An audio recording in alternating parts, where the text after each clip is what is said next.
नमस्कार दोस्तों, मैं डॉक्टर सुधा। स्वागत है आप सभी का मेरे चैनल सुधा रेकी पर। आज फिर से आई हूँ आप लोगों के सामने एक बहुत ही संजीदा टॉपिक के साथ। आप लोगों को बता दूँ, आज का मेरा ये वीडियो कई लोगों को पसंद नहीं आएगा। उसका भी एक कारण है। मैं यह बात पहले ही साफ कर दूँ कि यह वीडियो रेकी के व्यापारियों के लिए नुकसानदेह हो सकती है। रेकी के व्यापारी शब्द का प्रयोग मैंने यहाँ क्यों किया, इसका मतलब शायद आप यह वीडियो देखते देखते समझ जाएंगे। मेरा यह रेकी का सफ़र 2009 में शुरू हुआ। उस वक्त रेकी को कोई इतना जानता नहीं था। धीरे धीरे ये विद्या चलन में आई और जो चीज़ चल पड़े लोग उसका व्यापार बना ही देते हैं। हमारे वैदिक काल से शुरू करें तो परमात्मा का एक ही स्वरूप था। वैसे स्वरूप आज भी एक ही है, लेकिन उसके प्रारूप और उसके रंग रूप काफ़ी बदल चुके हैं। फिर बढ़ते बढ़ते वह कई करोड़ देवी देवताओं में बट गए। परमात्मा और देवताओं में बड़ा अंतर है, किंतु धर्म के व्यापारियों ने इस अंतर को भी भूना और धर्म की नई नई दुकानें सजाकर धर्म का धंधा भी खूब किया। अब आ जाते हैं रेकी पर। 1800 शताब्दी के मध्य में डॉक्टर मिकाओ उसुई ने रेकी का पुनर्आविष्कार किया। यहाँ पर हम पुनर्आविष्कार शब्द का इस्तेमाल इसलिए कर रहे हैं कि पुनर्आविष्कार का मतलब है री इन्वेंट, कोई ऐसी चीज़ जो पहले से ही थी लेकिन लोग उसे भूल गए थे।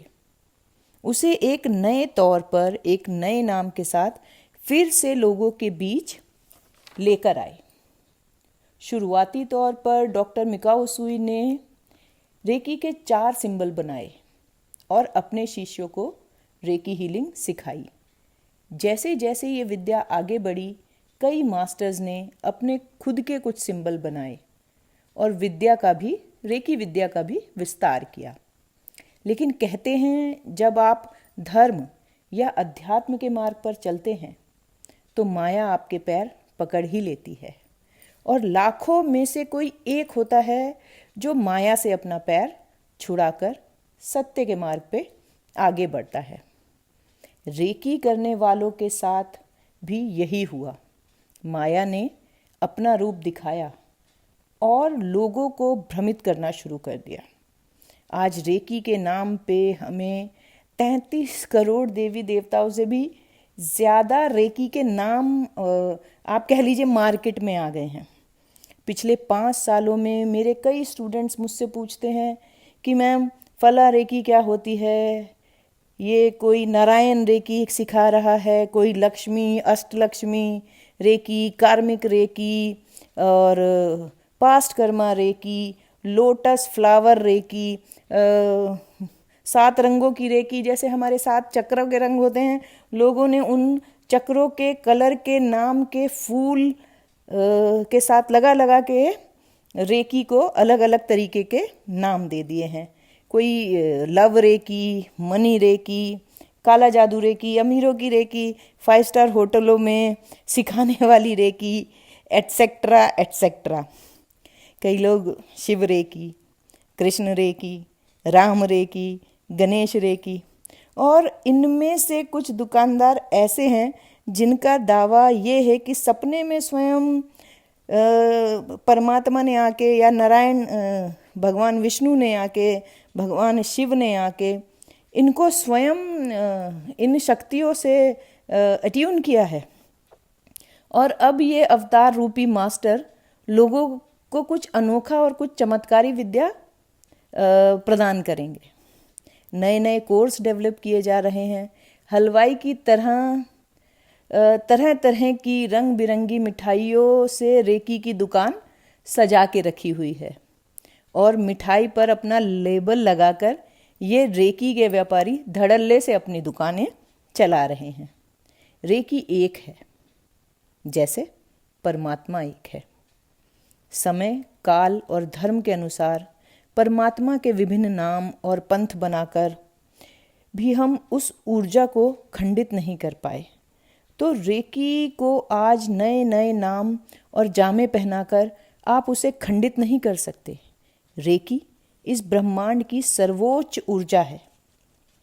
एक मास्टर जब आपको रेकी के लिए अट्यून करता है तब वह बस उन एनर्जी पॉइंट्स को खोल देता है।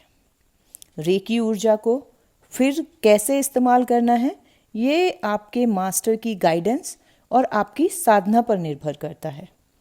एक बार रेकी सीख ली, उसके बाद दूसरी किसी चीज़ की ज़रूरत नहीं है। आप खुद ऊर्जा को किसी भी तरह से इस्तेमाल कर सकते हैं। उसके लिए 50 तरह की हीलिंग सीखने की आपको कोई ज़रूरत नहीं है। इतने यंत्र तंत्र की कोई भी ज़रूरत नहीं है। ये जो भी कुछ आप लोग बाज़ार में देख रहे हैं, ये माया के जाल में फंसे लोग हैं जो अपने स्वार्थ और लालच के चलते आपको आकर्षित और भ्रमित कर रहे हैं। कलयुग में यह सब होना लाजमी है। मेरे बहुत नहीं पर कुछ स्टूडेंट भी भ्रमित हो चुके हैं। वो भी देश के कुछ शहरों में अपनी दुकानों को सजा कर बैठे हैं। मुझे दुख और दया होती है ऐसे लोगों पर, लेकिन अभी हम कर भी क्या सकते हैं। रेकी ब्रह्मांड की सर्वोच्च ऊर्जा है। ऊर्जा का प्रयोग आप अपनी प्योर इंटेंशन के साथ किसी भी तरह से स्वयं कर सकते हैं। Angel healing, candle healing, colour healing, इन सब चीज़ों में फंसने या लाखों रुपए खर्च करके इस तरीके के कोर्स करने की आपको कभी भी कोई ज़रूरत नहीं है। ज़रूरत है तो रेकी के सत्व को जानने की। एक बार सत्व मिल गया, मानो सब मिल गया। मिठाई के पीछे नहीं, मिठाई में छुपी मिठास को जानो। वो मिठास ही असली सत्व है जिससे सारी मिठाइयाँ बनी हैं। उस मिठास को धारण करो। भक्ति के मार्ग 100 हो सकते हैं, पर भक्ति का अंत परमात्मा से मिलन ही है। रेकी के व्यापारियों से सावधान रहो। ज़रूरत आविष्कार की जननी है। कलयुग में हमने ज़रूरतों को चाहतों में बदलकर इतना बढ़ा लिया है कि इन कपटी व्यापारियों को दुकानें सजाने का अवसर मिल गया है। हमारे देश में आज भी उल्लू बनाने वाले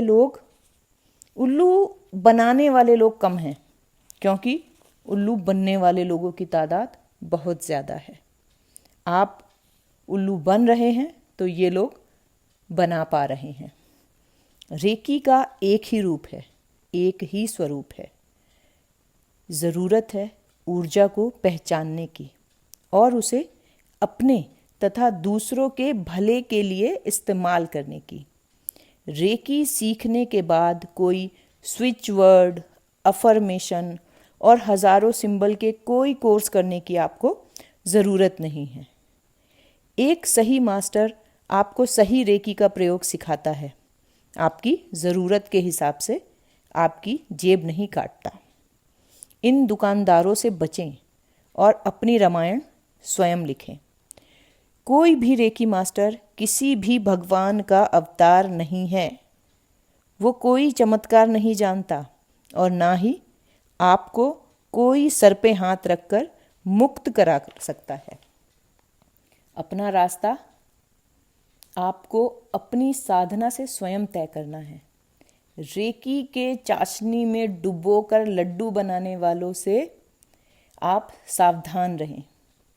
ये लड्डू बनाना बहुत आसान है, लेकिन लोगों को हील करके ठीक करना बहुत मुश्किल है।